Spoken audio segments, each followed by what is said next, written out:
ngai mpona ngai d'abord eza kolakisa ke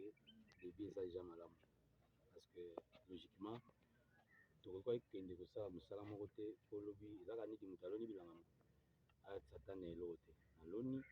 namoni ke bandeko mpe basepeli mais eza mpe la première fois te nasi très prochainement ezala susu na osenga na bino population bozala mosika na biso te parce que soki ozala mosika na biso lobi bogie biso ndenge nini alors na osenga tozala na kimia toyeba soki likambo eza opesa yango acquis de droit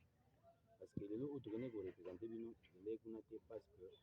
po kaka totala biso moko totala mpe biso mpe toza na bafamille donc tokoki kolinga te tosala bino mabe pendant ke biso mpe toza mpe bato makambo eyeli biso na songololo esala biso mpasi makasi eza teke non ezalaka po biso tokende lobaka mpona mai losenga mpe makambo oyo ekomemela bato changement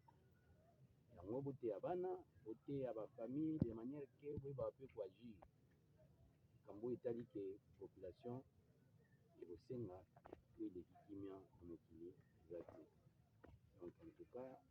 nakwai koloba te mpona sentiment mais ezosala biso mpasi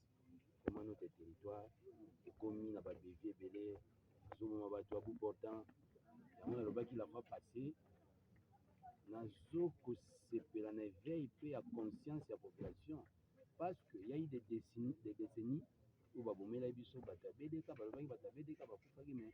on n'a pas eu gain de cause yango tomonaki ke likambo esalamaki te kanisaki mpe likambo ngo banozalaka bongo alors nasengi na bato nyonso oyo bazokoakompagne ngai bazala clair makambo nyonso biso tozosala si ya reproche si ya des remarques il faut le faire po motu mona mokili aza parfait aza te donc nakanisi ntango nalobi wana esuki wana mpona lelo merci beaucoup. Merci.